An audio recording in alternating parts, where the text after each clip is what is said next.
Obviously, it was a very challenging period. Over the last couple of months, we have seen widespread of this potential virus throughout the world. But post-pandemic period, what would that look like? We actually will see 5 major changes in China's macro environment. Number one, intelligentization of the government in terms of how it interacts with the citizens, how it actually provides its services. Number two, decentralization of city clusters and central cities. The pandemic actually changed the way we live. We actually changed the way we socialize. So we no longer live in a very clustered environment. We will be looking to actually keep a certain distance between everyone. The third one is more obvious. It's the acceleration of the digital transformation within the healthcare systems. We will see the use of emerging technologies increasing as a result of the pandemic control efforts. And number four is the rise of contactless business and services, where we are going to be avoiding man-to-man contacts as much as possible to reduce the risk of infection in the future. And finally, it's the acceleration of China Plus One global supply chain strategy or initiatives, where we'll be looking to share China's experiences and resources during this potential period to help other regions in the world in their fight against this virus. Over the last couple of months, I personally saw great values being demonstrated by the technologies being used during the pandemic. Now, number one was the timely sharing of the information through dashboards over the internet or applications. But as the virus spread, we all had to actually take emergency measures. For example, we had to work from home using internet and video collaboration technology. At the same time, we had to ensure our business continuity. That meant we had to change the way we interact with our customers. Rather than face-to-face, we are moving those interactions online as well. And our business management, the way we manage our businesses, is also changing. We're moving that onto the cloud. Now, IDC as an example, we were lucky enough that we had that capability built into our organization at a very early stage. So our business were almost unaffected during this period. But finally was the digital culture. One of the surveys that we conducted showed that one of the most challenging issues that organizations face, digital transformation, was changing the company culture, getting their employees to accept digital or technology will help them to complete their work. And through their period, the employees had no choice but to actually use those technologies provided by their organizations. And what they found out was that actually helped them greatly to complete their jobs. In actual fact, although the pandemic itself was very challenging, but it actually helped organizations and their employees to increase their acceptance of technology and raising their digital culture. During the last few months, we have seen a lot of use cases where they're using data to assist any decisions or actually help them through their diagnostics. We have seen government-led efforts in terms of data sharing and monitoring while the virus was quickly spreading. And these include Epidemic Control and Prevention Center, where it's using big data and artificial intelligence technology to help its decision-making process. It's also releasing real-time information to the public so that everyone is aware of the situation. But particularly within the healthcare industry, we have seen internet diagnostics also rising as a result of access limitations to hospitals and medical staff.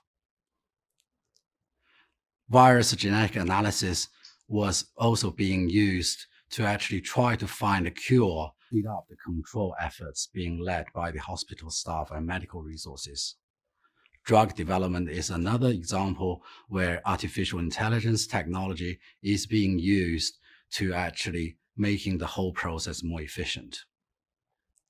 CT imaging was also being fed into AI algorithms to help the doctors to diagnose their patients more quickly and efficiently.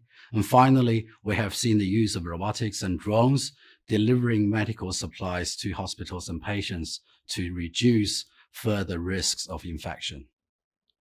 Within the public facilities, we have seen IoT devices being installed in place to measure their staff's temperature through the use of infrared. Health codes were also implemented to ensure that we minimize the risk of cross-infection. And voice-controlled elevators and travel history logs, these technologies were also used to making sure that we are keeping our public within a safe environment.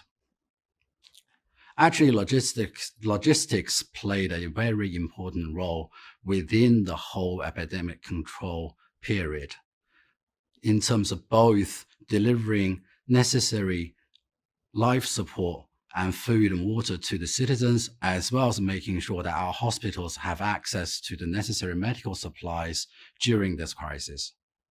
And finally, it actually impacted our community as well in terms of it changes the way everybody lives, the way we work, the way we learn, and the way we social. But this is not just a government effort. We have also seen support being provided from different organizations and societies. For example, in terms of the information sharing, the public are able to gain access to those information through the internet, through different applications, through WeChat. And we have seen different organizations actually more willing to share their data. For example, different government agencies, personal travel agencies, transportation system, even consumer data, all being merged together to actually form a trace of any potential risks of virus spreading. Data modeling is actually being used, as we mentioned before. Artificial intelligence is a game changer within the healthcare industry, and that depends on having the necessary models and algorithms behind that to make the whole process more efficient. And finally, artificial intelligence assisted diagnostics.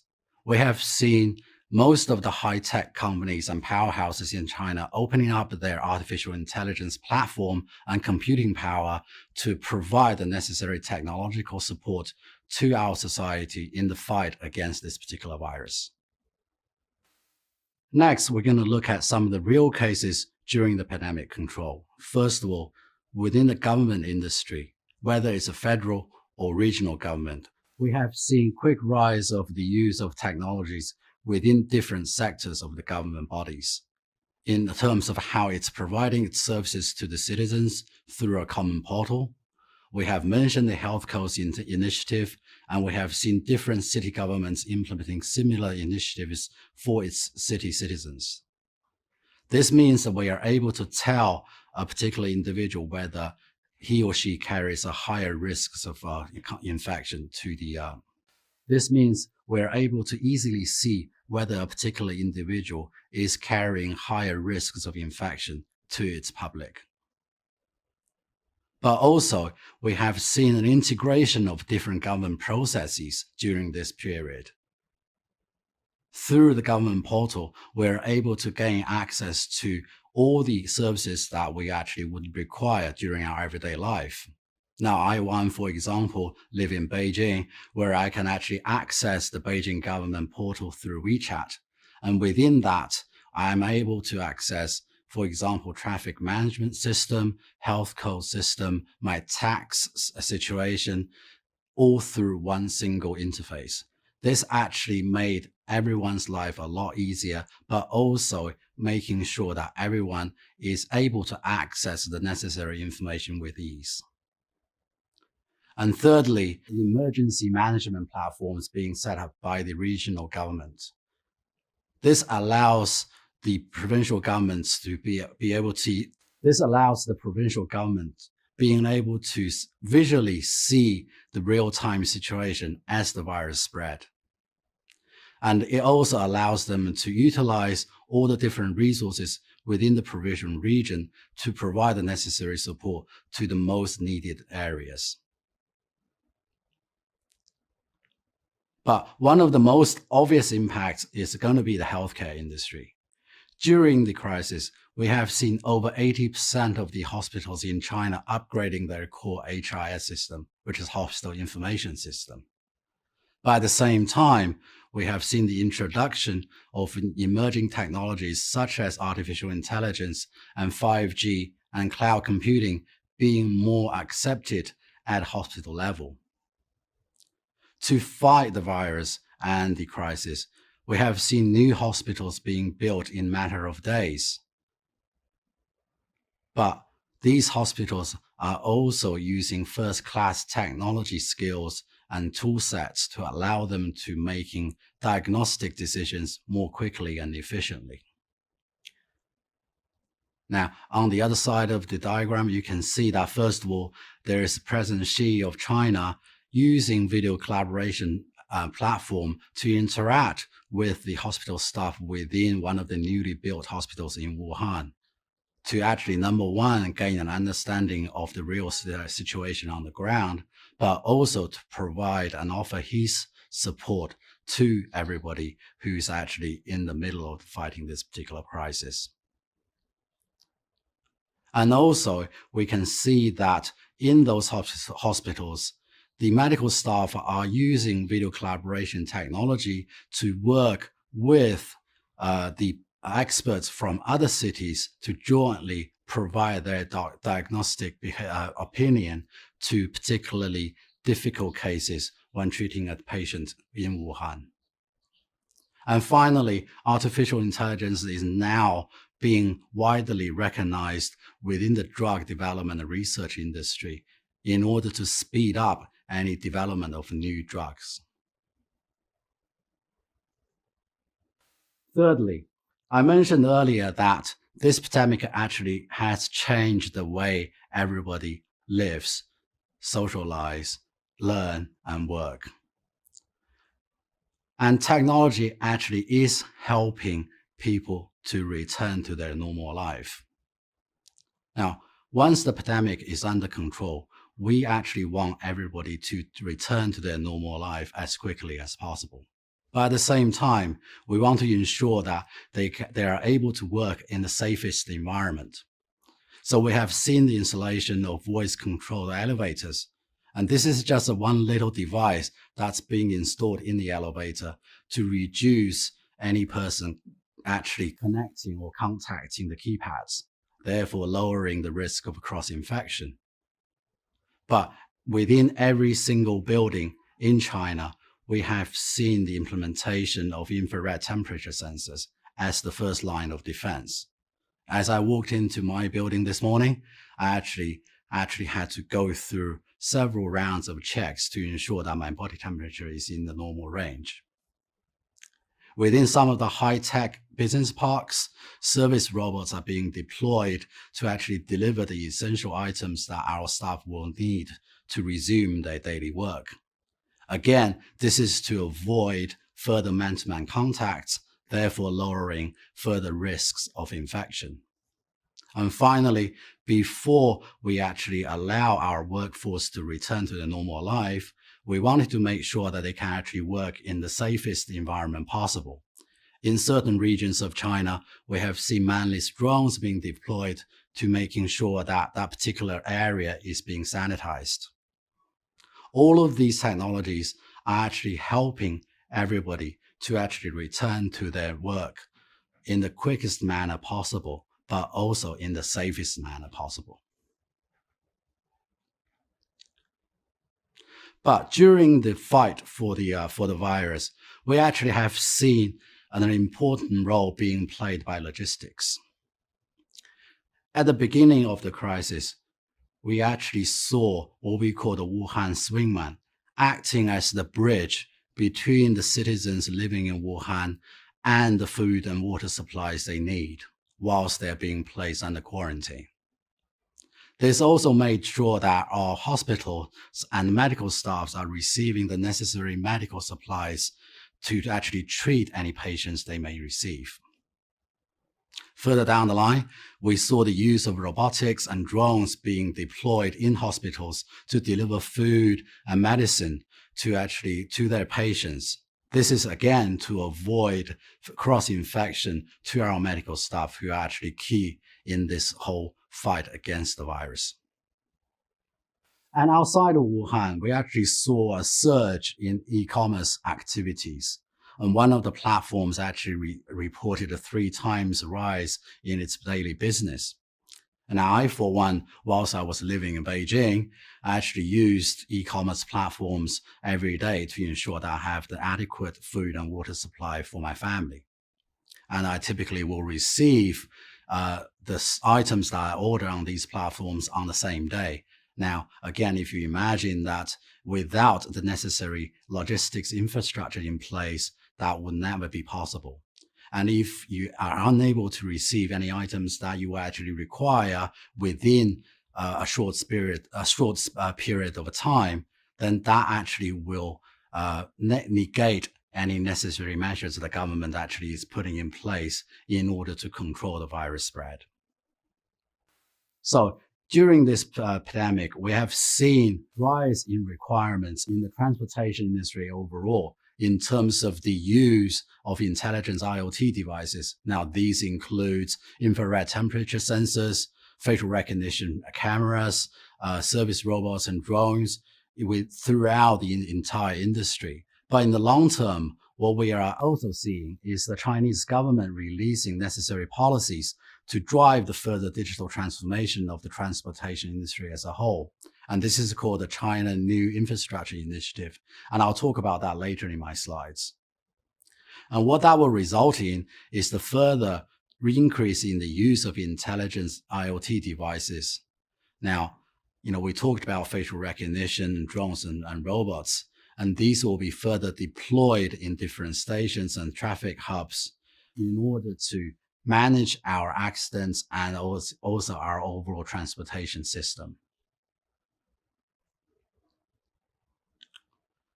One of the more obvious impacts this pandemic had is changing our everyday life. And one of the most concerns for most of the families in China is our kids' education. Since the pandemic began, schools are closed, and what we saw is the online classes replacing real life classes, and that began in February 2020. And these platforms are actually built by either provincial or city governments in China. The most of the online platforms are utilizing public cloud technology, combining with artificial intelligence as an example, so that it allows interaction between the teacher and students during live sessions as if you were in the real classroom. But it also offers recorded sessions for those who were unable to attend the live session so that they can actually catch up with their any lag behind the education that they may require. Now, this isn't just for the kids in the city, but it's for everyone. Imagine that there are over 200 million learners in primary and middle school in China. So the amount of connectivity that's required to support such a system is massive. And for those who do not have access to broadband connectivity, they're having to rely on mobile connectivities to access their online classes. And that means this particular case will further drive the development of 5G network build-up within China. And what we can imagine is that in the future, this online classroom will actually remain as the pandemic slowly disappears. And we will see it's a new way of learning slowly emerging within the society where we're able to combine online and offline education for all of our kids. And to be honest, my kid, for one, is actually enjoying the experience. He loves the fact that he's able to interact with his teachers and classmates on the computer. And it's all new for him. And the actual end result was we have seen an increase in his learning efficiency. So that's actually a silver lining on all of this pandemic crisis. As we As our life is slowly returning to normal, what the Chinese government is also trying to do is to raise the technological capabilities in the country. Therefore, it's releasing a new initiative called New Infrastructure.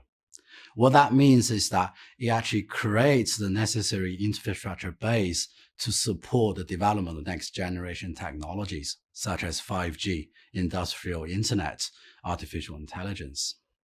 And all of these will be through the build out of next generation data centers throughout the country. What this would also mean is that the convergence of old and new infrastructure, such as ultra high voltage lines, high-speed rail, and new energy vehicles.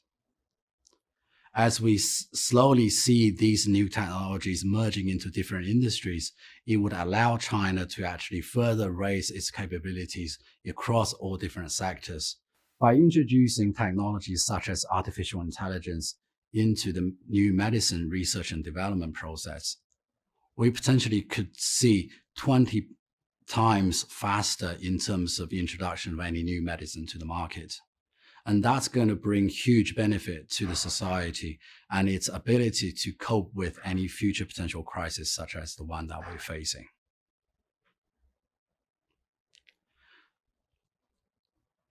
Finally, as a business, what do we do?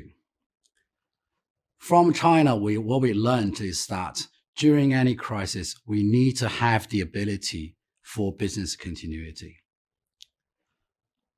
And our advice is that, first of all, we need to start building a digital capability of any organization, especially for any critical assets and processes within our organization, so that we are able to run diagnostics and monitoring remotely during any potential crisis such as the one that we're facing. But we also need to recognize the fact that we need to immediately start the development of IT and OT data governance and convergence. What that means is that we have all seen the power of artificial intelligence, but such technology is not going to be effective without data.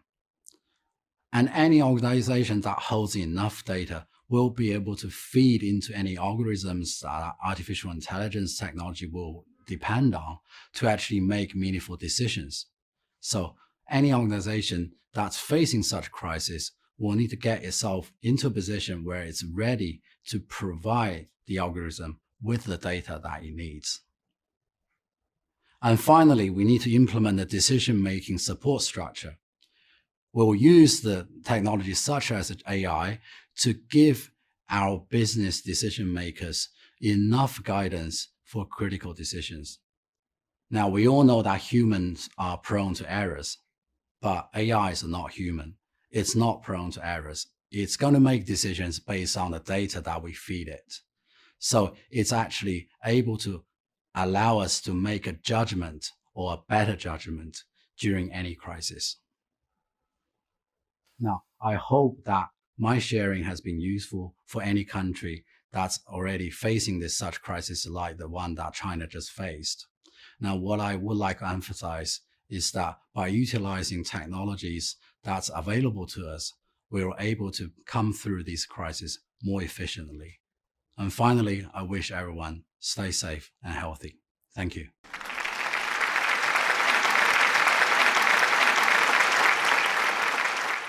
On the front line, healthcare workers across the globe are making huge efforts and sacrifices on all our behalves. How can ICT help us help them? Here in China, for example, AI has actively helped doctors accelerate the diagnostic process, boosting test efficiency by up to 6 times. Let's go to Shanghai now and hear from Professor Jian Jiu, Vice President of Shanghai Zhongshan Hospital. Ladies and gentlemen, I am Zhou Jian from Zhongshan Hospital of Fudan University. Today, I would like to share with you lessons we have learned in saving lives with science and technologies. Our hospital is a medical institution under the National Health Commission and the biggest one among hospitals affiliated with Fudan University. Zhongshan Hospital is home to many national clinical research centers. We have specialties in internal medicine and the surgical department that top the country. We recognize the importance of technology commercialization and enjoy a good tradition of commercializing patents that help with frontline diagnosis and treatments. Our commercialized patents make up over half of all those in Shanghai. Professor Fan Jia and my research team worked on a new test kit, a patented technology.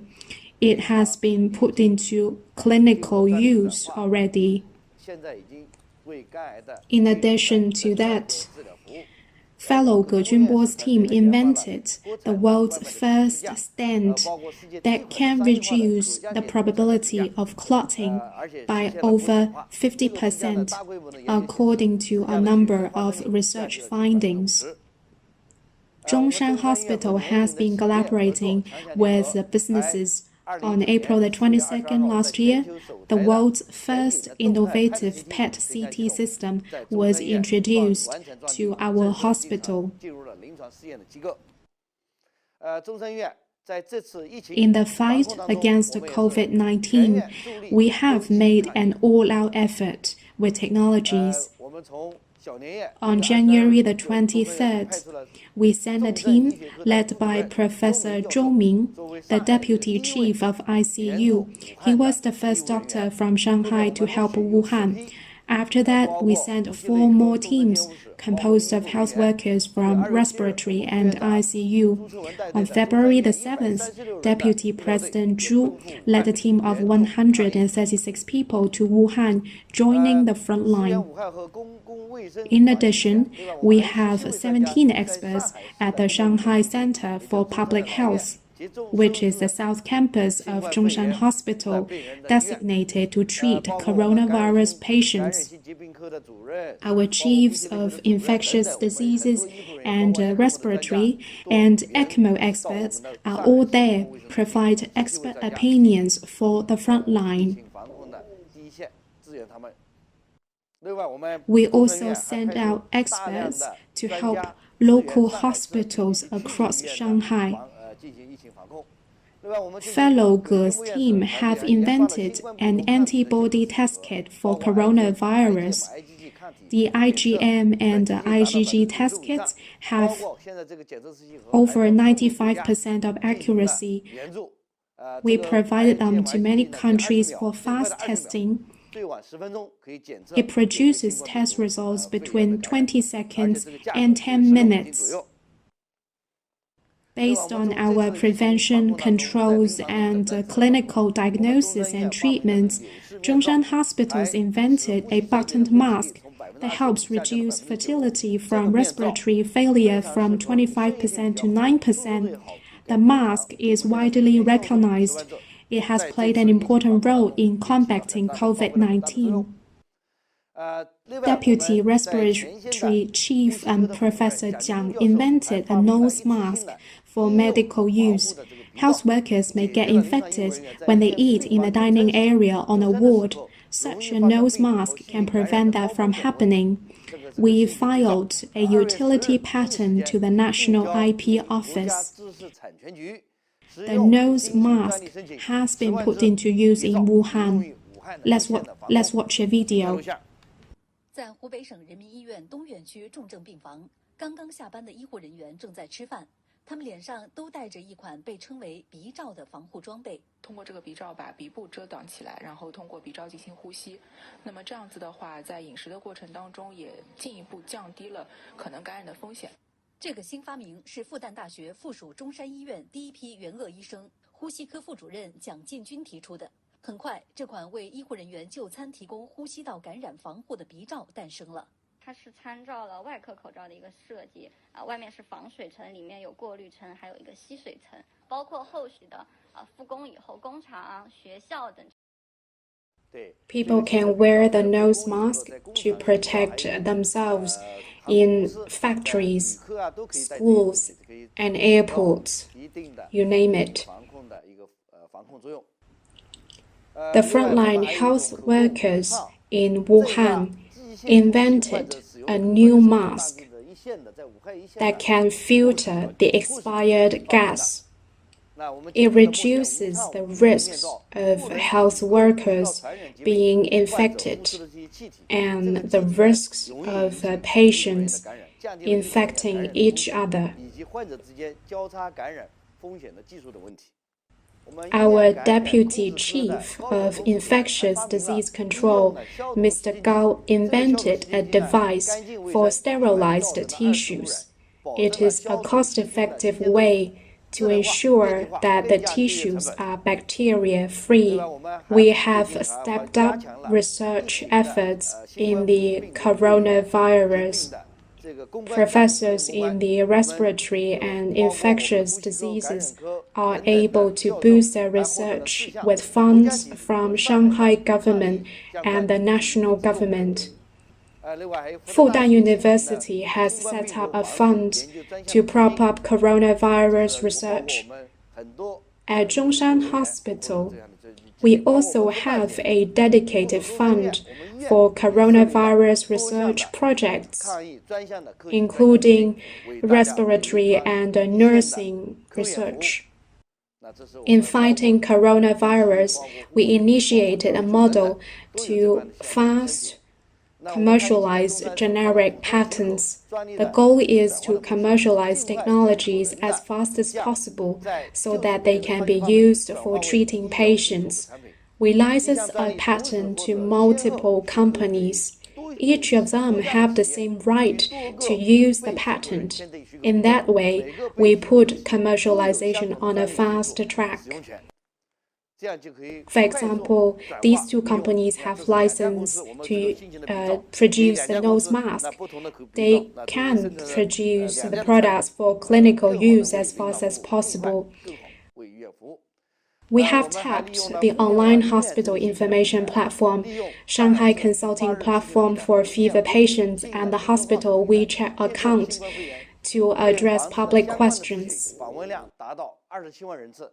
We provide consulting services to people with daily medical needs. Over 200 doctors have signed up for online consultation, answering questions related to coronavirus and daily medical care. During the pandemic, people still have daily medical needs, especially those with chronic conditions. With the internet access, doctors can work from home and offer diagnosis and treatment advice to the patients. We have had a number of online exchanges regarding coronavirus prevention and controls.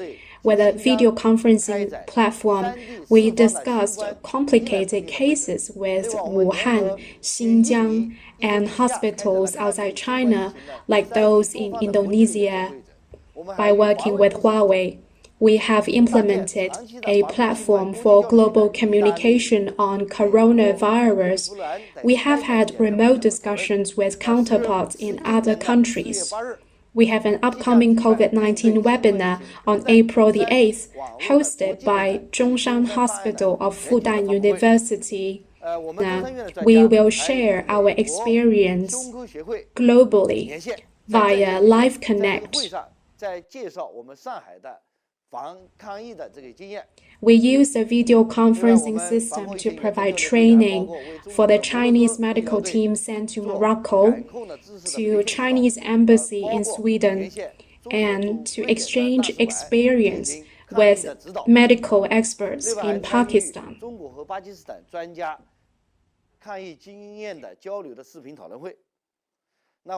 Fellow Fan Jiang, president of Zhongshan Hospital, is leading the COVID-19 research, developing treatments and updating the community with COVID-19 global developments, including analysis and the implications. Zhongshan Hospital's treatments for COVID-19 suspected cases and protective measures. Experts have written articles to explain to the public the simple facts about the coronavirus. In addition, our medical experts have published an article on JAMA Internal Medicine with the title of Risk Factors Associated with Acute Respiratory Distress Syndrome and Death in Patients with COVID-19 in Wuhan, China. Upon publication, it has received a lot of attention.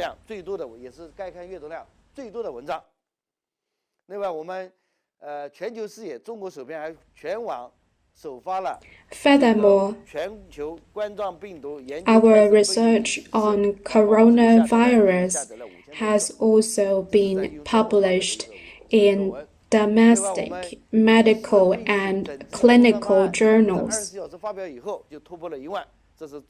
Our treatments for the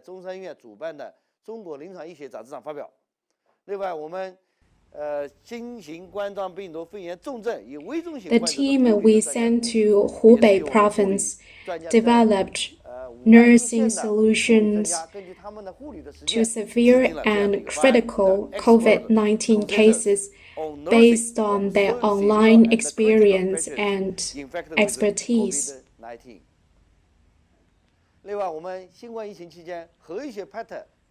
During the pandemic, how should we perform PET and CT scans? How should we perform gastroscopy and colonoscopy? How should we perform regular checks of this kind?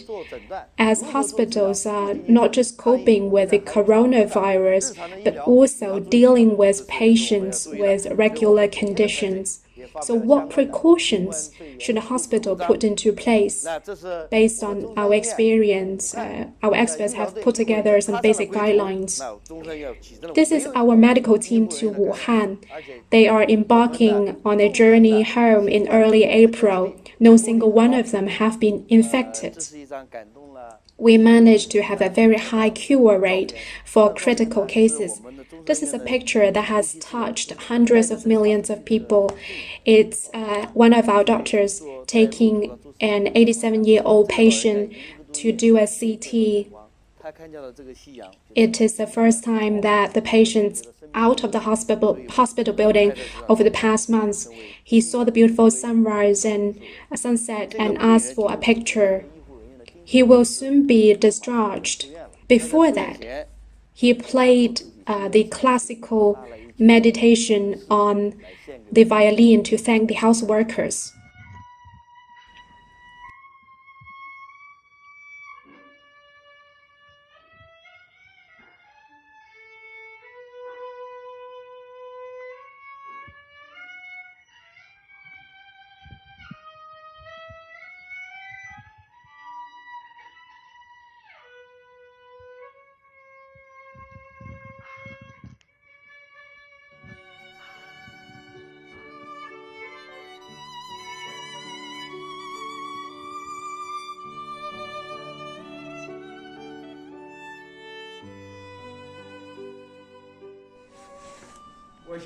I am basically recovered.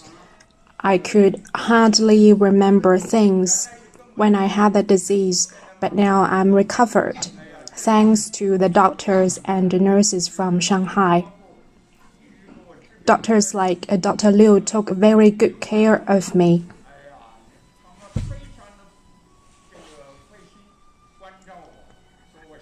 And that is the reason that I'm able to become better.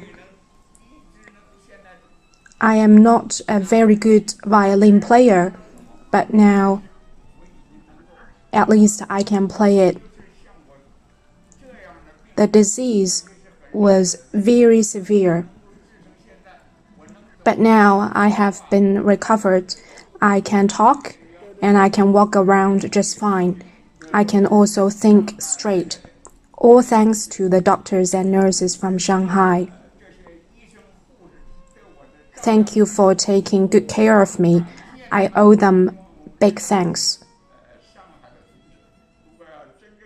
If they come to Wuhan in the future, if they come here again, I will be very happy to host them at my house.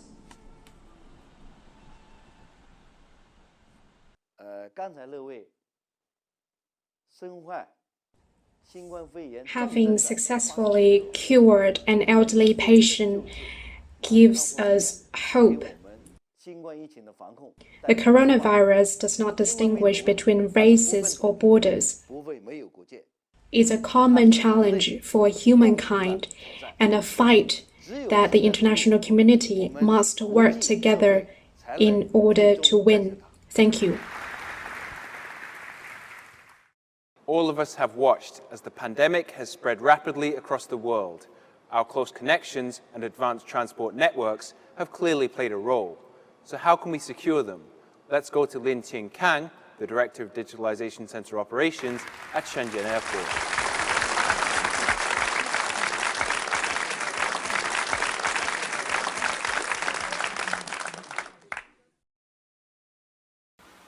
Hello everyone, my name is Lin Qing-Kang. I'm the Director of Digital Operations Center of Shenzhen Airport. Today, I want to share with you Shenzhen Airport's experiences in fighting against COVID-19. Shenzhen is the window of China's economic reform. Shenzhen Airport is the fifth biggest in China. In 2019, we had 50 million passengers, including 5 million international passengers, continuing our growth over the past 3 years with 30% rate, ranking number 1 in China. During the epidemic, Shenzhen Airport faced great challenges. In order to implement the requirements of the state and Shenzhen government on epidemic prevention and control, we took actions immediately. Airports are critical infrastructure for the exchange of people between cities and countries. This is the first line of defense, and we had to face grave tasks. Apart from taking traditional measures, we also tapped into the power of new technologies and new devices to make sure that we control risks in both departure and arrival. The challenges we faced include, first, it is very inefficient to measure temperatures manually, and there's a high risk of contact. Second, during check-in and security check, passengers had to take off their masks, so there is risk of contact. Thirdly, when there is a high-risk passenger, it is hard to identify close contacts quickly. Fourth, when we discuss and coordinate with other emergency response organizations, there is risk of contact during the meeting. Fifth, confirmed cases cannot be identified quickly, and we cannot locate those that have been in close contact. In order to tackle these challenges, we worked closely with tech companies like Huawei to build prevention and control solutions. In the airport, crowds move quickly. It is crucial to identify and detect suspect cases as early as possible. We have set up temperature checks in all steps to identify close contacts accurately. We have also deployed, in collaboration with Huawei, the prevention and control system. This is the overview of our solution. We have applied measures throughout passengers' journey in the airport. First of all, at the entrance of the airport, we measure their temperatures and identify those with abnormal temperatures to isolate them. Second, during check-in, backdrop, security check, and boarding, we can identify people's faces without taking off masks to reduce the risk of the virus spreading. Apart from that, we also provide accurate services to identify people's faces while they're wearing masks and measure their temperatures. During boarding, we also provide this function to reduce the risk of contact between passengers. Here I want to give you some examples. This is pictures taken in our temperature check. Traditional manual measurement is inefficient, inaccurate, and risks infection of our staff. We have deployed binoculars, infrared, thermal imaging systems that can identify the temperature of multiple passengers at the same time. We have also applied black body calibration and AI so that there is no contact and completely transparent to passengers. It is very efficient. We can measure temperature of multiple people at the same time. Second, it is very safe. There is no contact involved. And it is very accurate. With AI algorithms, we can reach an accuracy of plus minus 0.0 degrees Celsius. In order to prevent the spreading of the virus, the Chinese government has recommended that people wear masks in crowds. Terminals see a lot of crowds. It is very inefficient if we want to check manually whether people are wearing masks. We have smart robots in the airport supported by AI algorithm. We can check whether people are wearing masks by sections. With surveillance camera that conducts periodical patrolling, we can identify those not wearing masks and identify their identities and handle according to whether they are passenger or staff.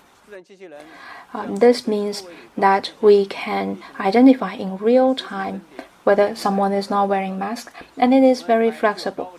We can perform the video analysis on cloud or on edge. In Shenzhen Airport, passengers can go through the journey without interacting with anyone, completely relying on self-help machines. With one ID, one face recognition, they can enjoy a very good experience. However, during the epidemic, all passengers are wearing masks, which makes it hard for them to use the self-help machines. Huawei has helped us optimize and iterate the face recognition algorithms to support mask-wearing face recognition, greatly reducing the risk of virus spreading. This algorithm can also achieve an accuracy of more than 90% with a library of 300,000 faces. During the epidemic, we have seen explosive growth of data. It is very hard to identify and perform contact tracing. There are multiple sources of data and inconsistency between the statistics, which makes it hard to provide accurate evidence and to perform contact tracing. To deal with this challenge, Shenzhen Airport set up the Epidemic Emergency Response Command Center to achieve global visibility of aircraft operations, passenger services, and epidemic statistics. Based on IOC and big data platform, we can collect the health data of passengers and perform specific analysis to provide evidence for decision making. With our video surveillance technology and a video analysis, we can identify close contacts without missing anyone. First of all, we have a global posture awareness to provide a visibility and accurate data of the epidemic to manage incidents end-to-end. We can also support the coordination between multiple departments and coordinate all the resources. As passengers move quickly, in emergent situations, we need to coordinate and collaborate with other emergency response teams, such as public security, medical, and airlines, to handle situations accordingly. We have deployed ELTE, private wireless network, and converged communications technologies. And so we have a mobile, agile scheduling communication systems. We can coordinate all the resources, including flights, ground public security, and emergency rescue. We can provide full support to service tracing, mobile office, information query, resource location, and statistics. This not only supports audio, but also video communication, navigation, and more apps. We faced great challenges during the epidemic. We made some attempts and saw some results. We're dedicated to contribute more to China and global efforts in fighting against COVID-19. Thank you.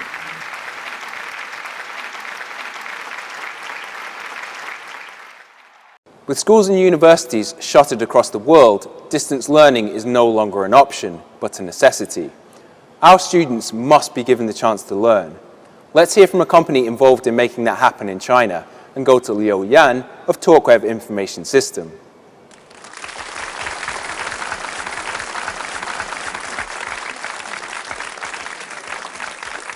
Ladies and gentlemen, the coronavirus is ravaging the world and causing huge catastrophes for the people. In January this year, when all the Chinese people were preparing for the Spring Festival, our biggest annual festival and longest holidays, the coronavirus outbreak hit us abruptly. All Chinese people had to stay at home. At the beginning of February, China's Ministry of Education and education authorities at the provincial level issued directives to cope with the coronavirus outbreak, requiring schools to suspend the opening dates and wait for further notice for the exact time of opening, depending on the situation of the outbreak. That comes the problem, because there are so many students staying at home and they can't go back to school. As we know, most parents are not able to homeschool and tutor their children themselves. Then how should we address the problem? As a practitioner in the education industry and a team of developing education technology, we became aware as early as January the 25th that we were obligated to help schools and students continue their studies during the pandemic.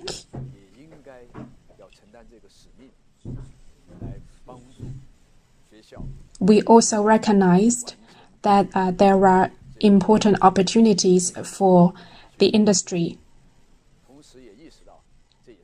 We discussed with partners like educational institutions and companies like Huawei about how to support continued studies during suspension with an online learning platform, so that massive number of students and parents are able to perform learning tasks online.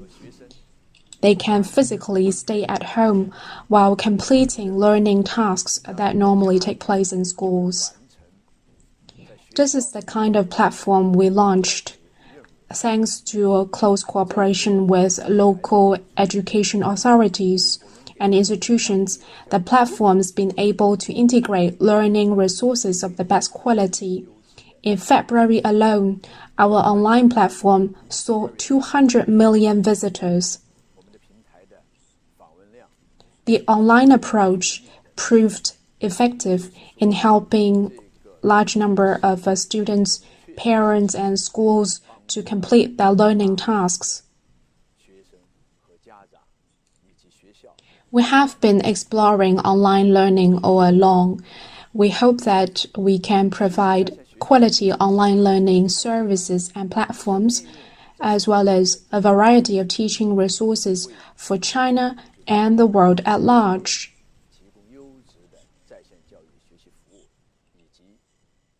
But it can't be built without the IT infrastructure, years of expertise in education, and local aggregation of resources, including the build-up of an ecosystem. The platform must be equipped with quality content and accessible service and support systems.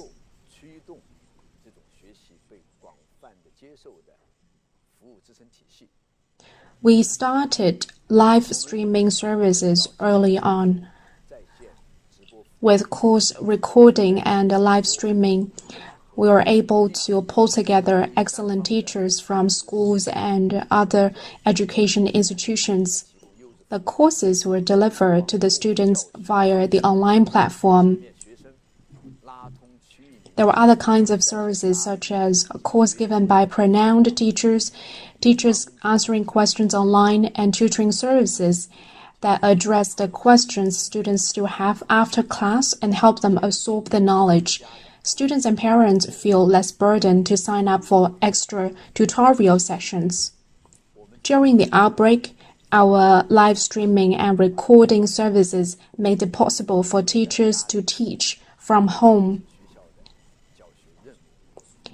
On the platform, the Renowned Teachers module has integrated best teaching resources.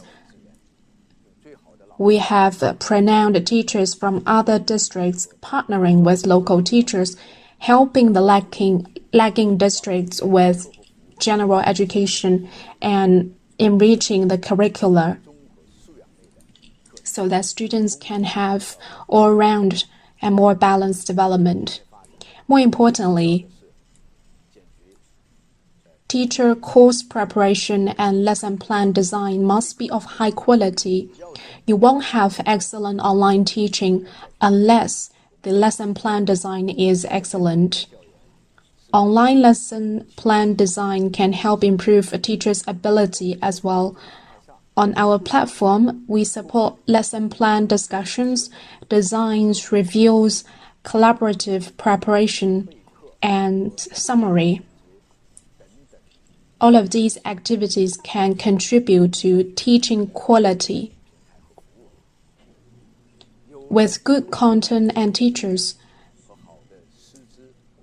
we still need to connect the schools in the networks. We have to connect the schools in the same network in order to share good teachers and address equitable education. On the platform, you can see functions like smart scheduling, syllabus management, course evaluation, online lesson plan design, synchronized teaching materials, renowned teachers courses, dual teacher online interactive teaching. All of these services help achieve our overarching goal of equitable education and targeted poverty reduction by building up the local ecosystem. Our Yalkweb teaching systems, platforms, and their operation and maintenance are supported with the underlying Huawei technologies, including Huawei big data platforms, artificial intelligence, Huawei cloud, and WeLink. We develop our systems and platforms and mobilize resources and tools on top of the Huawei platforms. It is done with local government support, including policies and fast decision-making. Teachers, students, and schools join and use the platform. And we also have schools and other educational institutions come on board so that we can build up the good content. All of these help build a refined local ecosystem. With such an ecosystem in place, we are right on track to achieve equitable education. Next, let me share with you two cases. The first case is online learning platform for primary and secondary schools in Changsha city of Hunan province. We launched this platform by cooperating with the Changsha Academy of Educational Science. The goal is to address equitable education by delivering high-quality teaching resources and content to remote and lagging districts. The platform provides after-class services and satisfies their individual needs. It is equipped with a whole set of study materials for the courses free of charge and give students tasks to develop key competencies in different subjects that help foster more balanced development. In addition, it offers public courses given by renowned teachers and tutorial sessions for weekends and spring and summer breaks. Since its launch, over 800 schools from 7 counties and districts have used the platform. 150 schools have signed up and contributed content to the platform. The second case is the online platform for Guangdong Province, which is the most densely populated and developed province in China. In February, we worked with the Office of Education and the Center for Educational Technology of Guangdong Province on the Classroom in the Air program to continue the provision of education during suspension. It has become an essential platform that meets the diverse demands from schools and students in Guangdong Province. Since its launch, users in Guangdong Province generated over 100 million click views for the live streaming and recorded courses. What a staggering number! It is a testament to how effective this platform is in helping students and schools during the outbreak. Our plan is to expand the platform into one that integrates excellent educational resources for the entire Guangdong Province when the outbreak is over.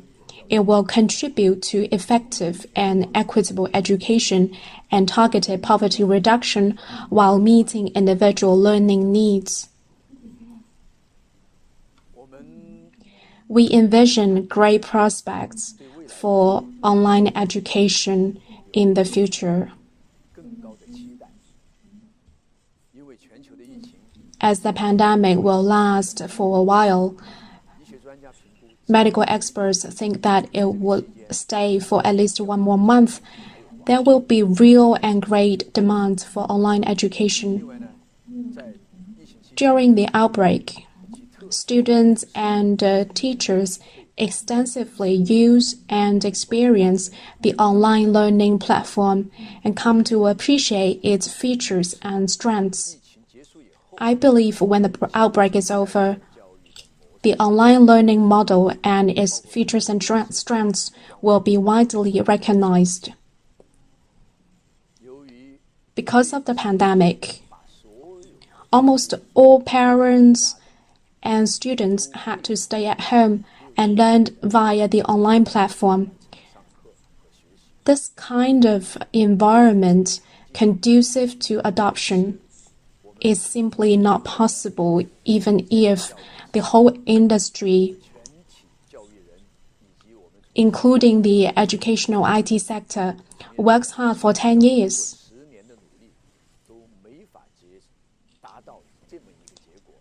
Now the time is great because students, teachers, and parents can deeply appreciate the strengths of online education by immersing themselves in the applications and services.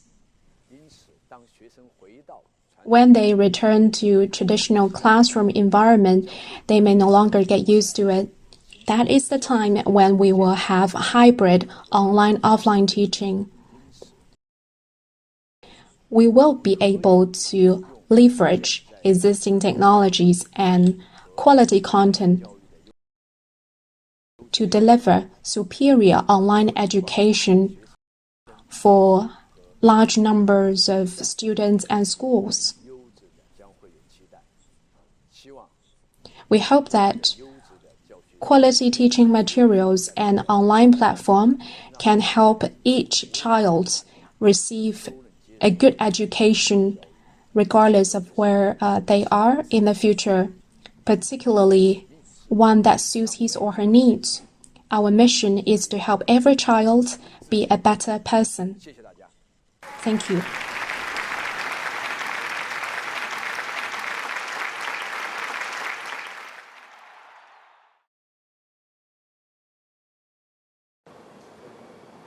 China's experience of tackling COVID-19 might well prove valuable to the rest of the world.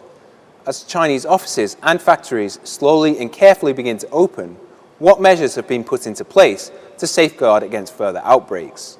Let's hear from Huawei's Jiu about her own experience here at Huawei HQ.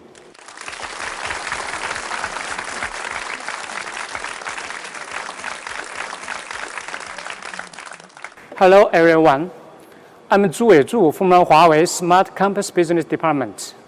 It's my pleasure to share with you some of Huawei's practices in epidemic prevention and control.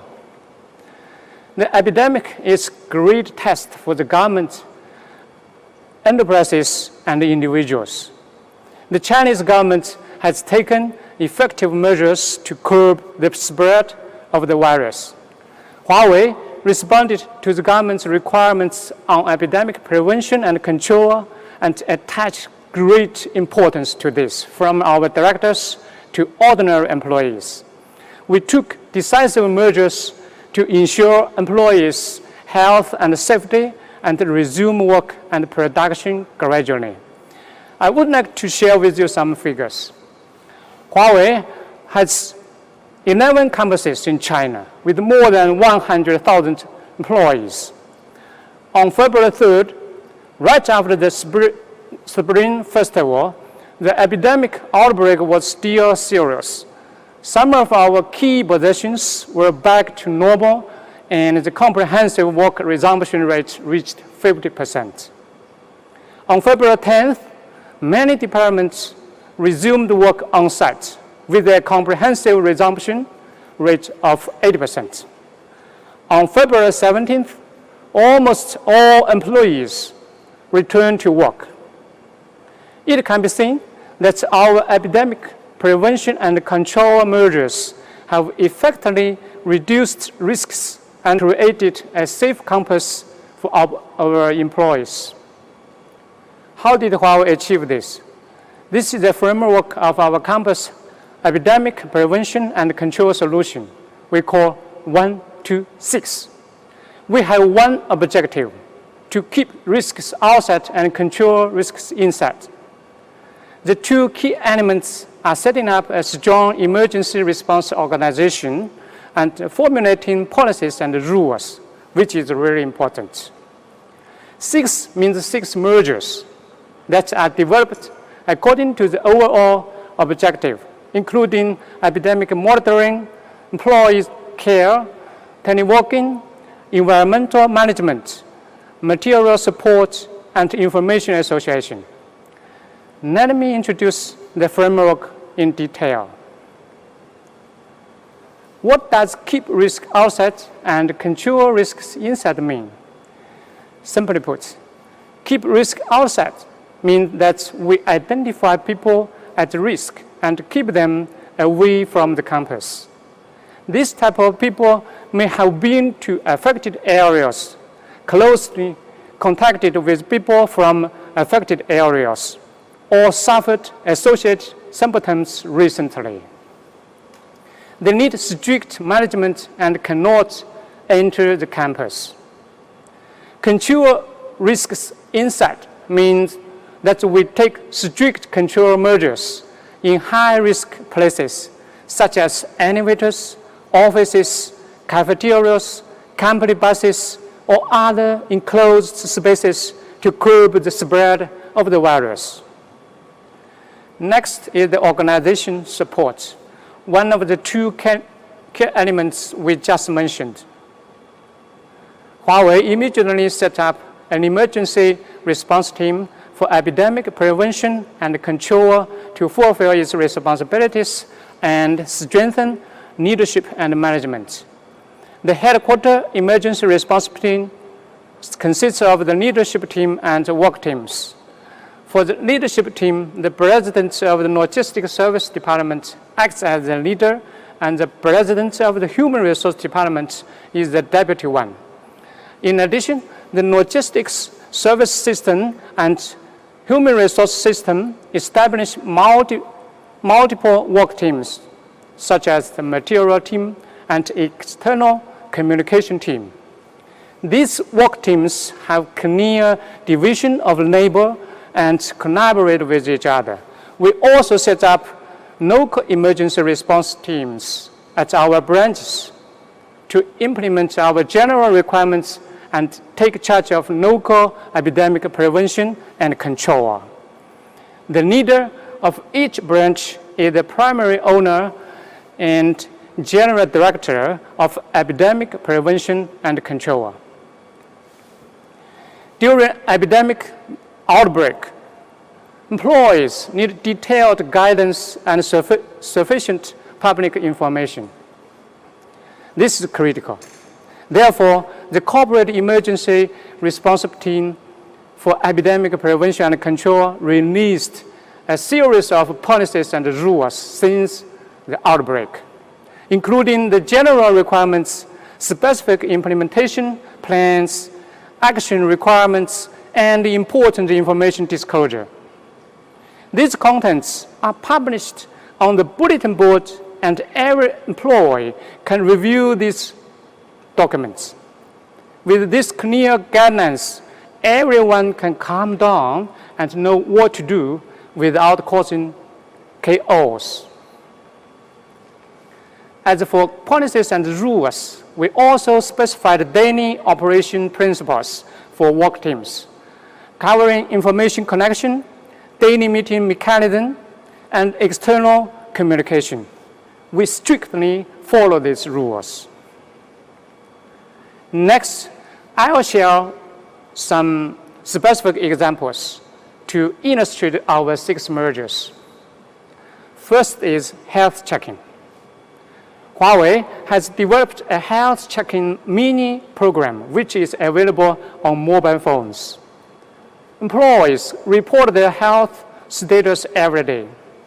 The human resource will connect and manage this information in a timely manner, and they also remind those who forgot health checking. The information is used in the management of campus access permission on the next day. Health checking represents our employees' statements on their health status. Information connection is strictly managed with authorization. We just talked about the access permission, which is very important.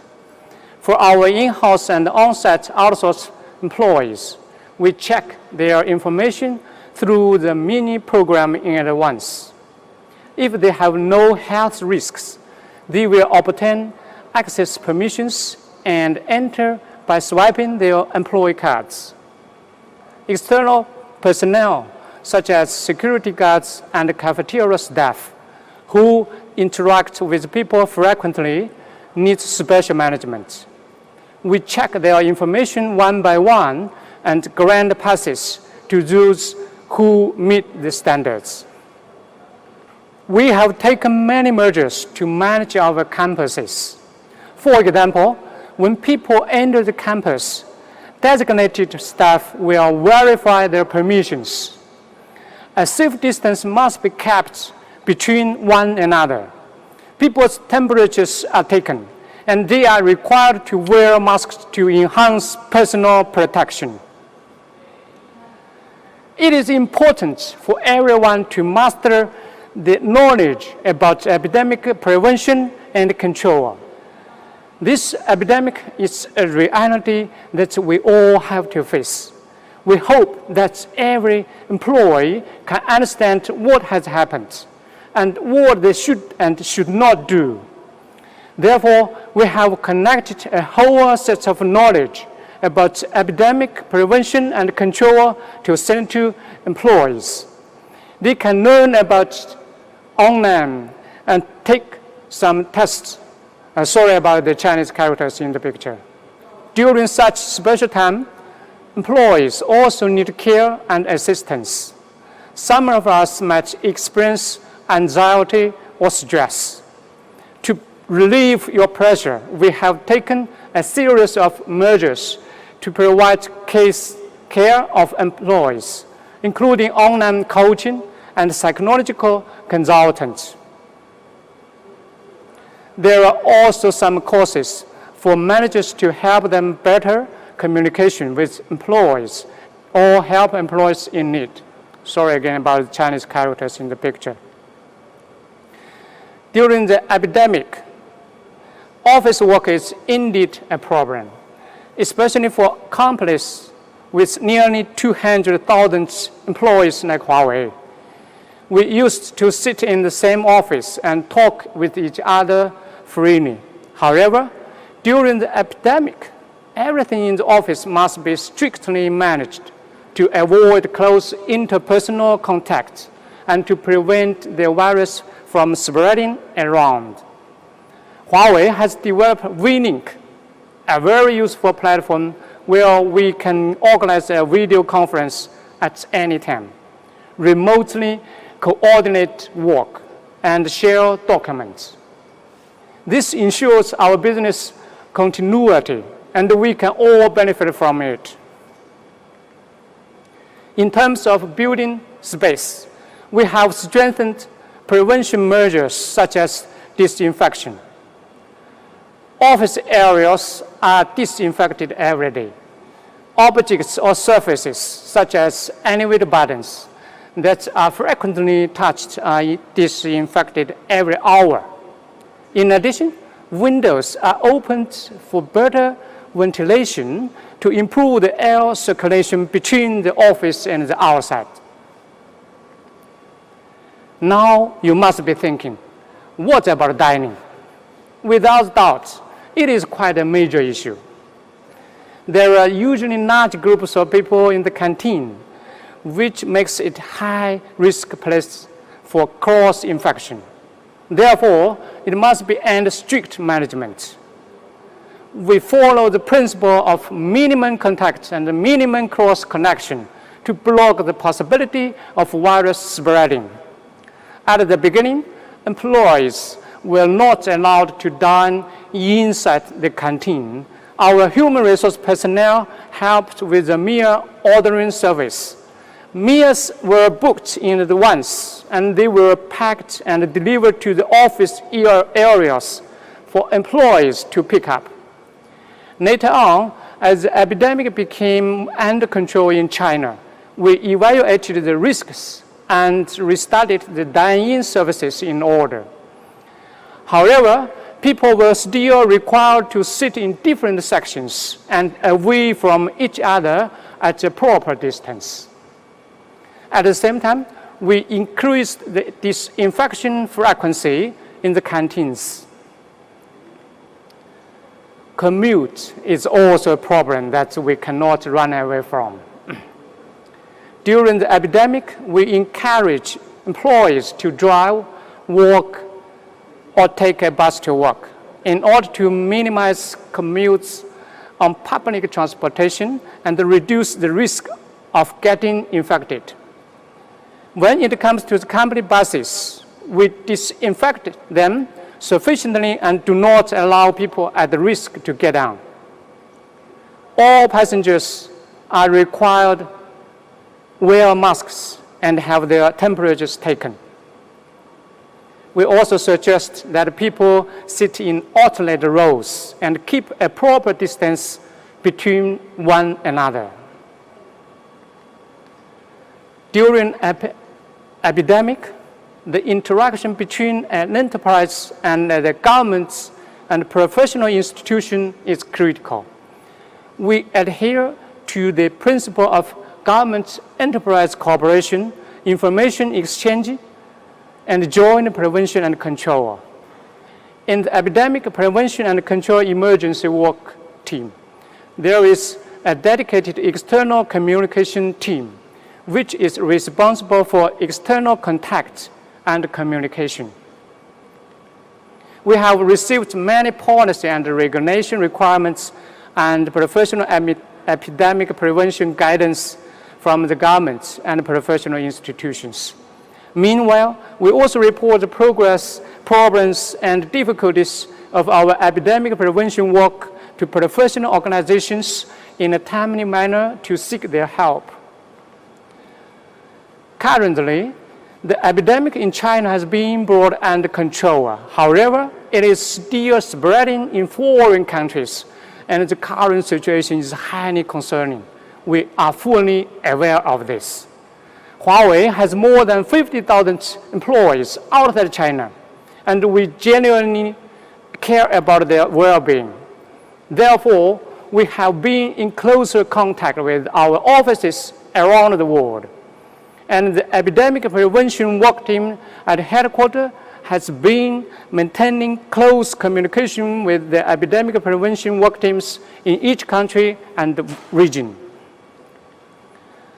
Huawei's local organization referred to the prevention and control measures of campuses in China and carry out epidemic prevention work based on local conditions. Each country or region adopts a unique set of policies. Local managers, logistic service staff, and human resource staff communicate with employees every day to remind them of the actions that need to be taken. Moreover, we provide as many services as possible to our employees outside China. For example, we will set up a dedicated quarantine zone for people at risk and provide them with accommodation and life supplies. In terms of dining, we deliver box meals to employees. We have contacted local medicine institutions to open up medical channels. In addition, we have contacted some well-known hospitals in China to provide telemedicine services for employees outside China if necessary. In countries with epidemics, local governments require people to stay at home or work remotely as much as possible. In order to finish urgent tasks that cannot be completed remotely, we will set up an emergency office to handle them on-site, ensuring business continuity for our customers. IT support is indispensable for implementing epidemic prevention and control measures. For example, the sharp increase of video conference, there are more than 40,000 conferences every day in Huawei, raises higher requirements on network bandwidth and Wi-Fi performance. In addition, it takes the assistance of big data and AI to detect faces without masks on. During the period, Huawei has invested more in device procurement, network connection capacity expansion, and data platform construction to ensure that epidemic situation in the campus is visible, manageable, and controllable, and that the company's services are running properly. Thank you for listening.